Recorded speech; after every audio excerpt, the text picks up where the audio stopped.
Imagine a time before time. There was no sun, there were no stars.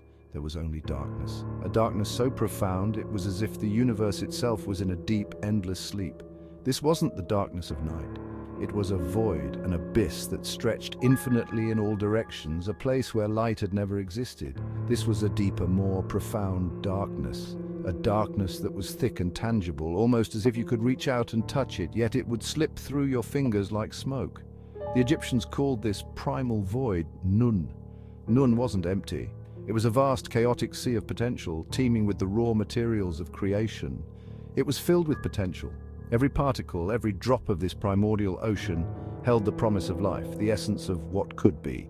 It held the seeds of everything that would ever exist. These seeds were not just physical, but also the seeds of ideas, of dreams, of possibilities yet to be realized. But these seeds were dormant, waiting for a spark to ignite them. A spark that would bring order to chaos, light to darkness, and life to the void.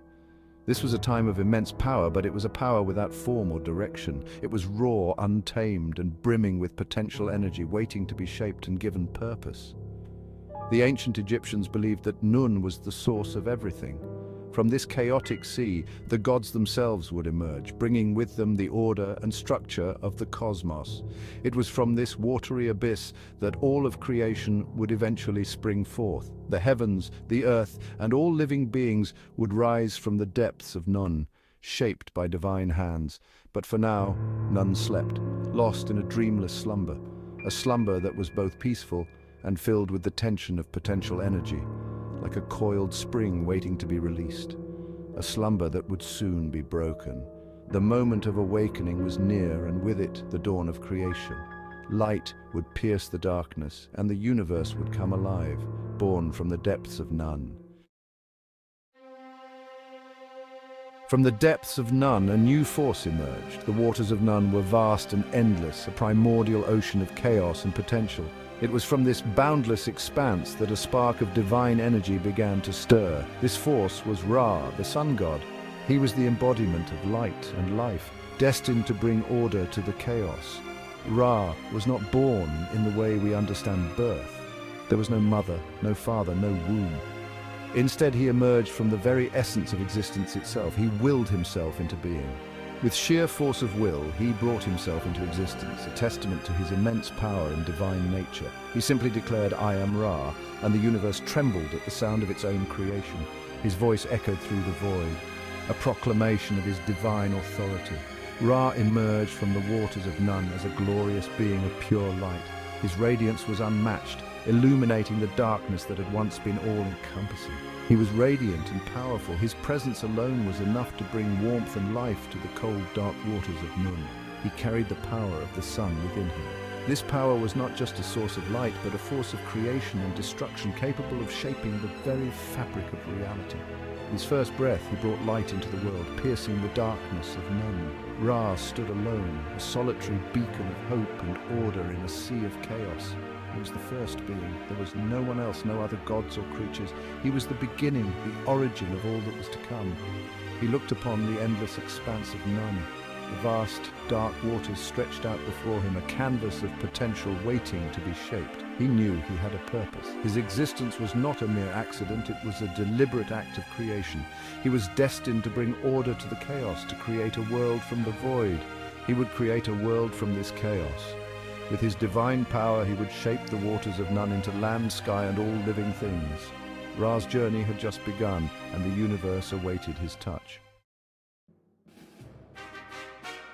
Ra raised his hands, a gesture that signified the beginning of creation. In the vast expanse of nothingness, his divine will began to shape the cosmos. With a mere thought, he separated the chaotic waters of Nun, the primordial ocean of chaos.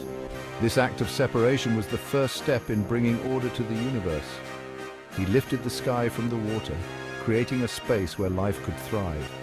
The sky, now distinct from the waters below, became a protective canopy over the earth. He created the earth, a solid foundation where life would take root and flourish. From his sweat, the first men and women emerged, beings crafted in the image of the divine. These humans were not just creations, they were a part of Ra himself, imbued with his essence. His tears, shed in compassion and love, formed the Nile River, the lifeblood of Egypt. This river would become the source of sustenance and prosperity for the civilization that would rise along its banks. Where Ra's light touched, life flourished abundantly. His rays brought warmth and energy, allowing plants and animals to thrive in the fertile land. Plants sprang from the earth, covering the land in a lush green tapestry. These plants would provide food and resources for the burgeoning human population. Animals filled the land and the sky, each species playing a role in the delicate balance of the ecosystem. Birds soared through the heavens, while creatures roamed the earth, all under Ra's watchful eye. Ra had brought order to the universe, transforming chaos into a harmonious and balanced creation. Every element had its place, contributing to the overall stability of the cosmos. He had given shape and form to the formless void, turning emptiness into a structured and vibrant world. This act of creation was a testament to his unparalleled power and wisdom. The Egyptians believed that Ra created the world through a series of spoken commands. His words were not just sounds, they were the very essence of creation, bringing forth reality from the void. He spoke and it was so. Each command he uttered shaped the world, bringing life and order to the once chaotic expanse. This act of creation established Ra as the supreme deity, the ultimate source of power in the Egyptian pantheon. His role as the creator and sustainer of life cemented his position as the most revered and powerful god in ancient Egypt. Every morning, Ra was reborn in the east, bringing hope and renewal. He sailed across the sky in his solar bark, a magnificent boat adorned with divine symbols. He brought light and warmth to the world, illuminating everything in his path. His presence sustained all life on earth, nurturing the land and its people. As the sun god, Ra was responsible for the cycle of day and night, a never-ending journey. The Egyptians believed that he literally sailed across the sky each day, bringing light and warmth to the world.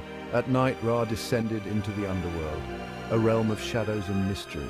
There he battled the forces of chaos, ensuring that darkness did not consume the world. His victory each night ensured the dawn of a new day, a cycle of endless renewal.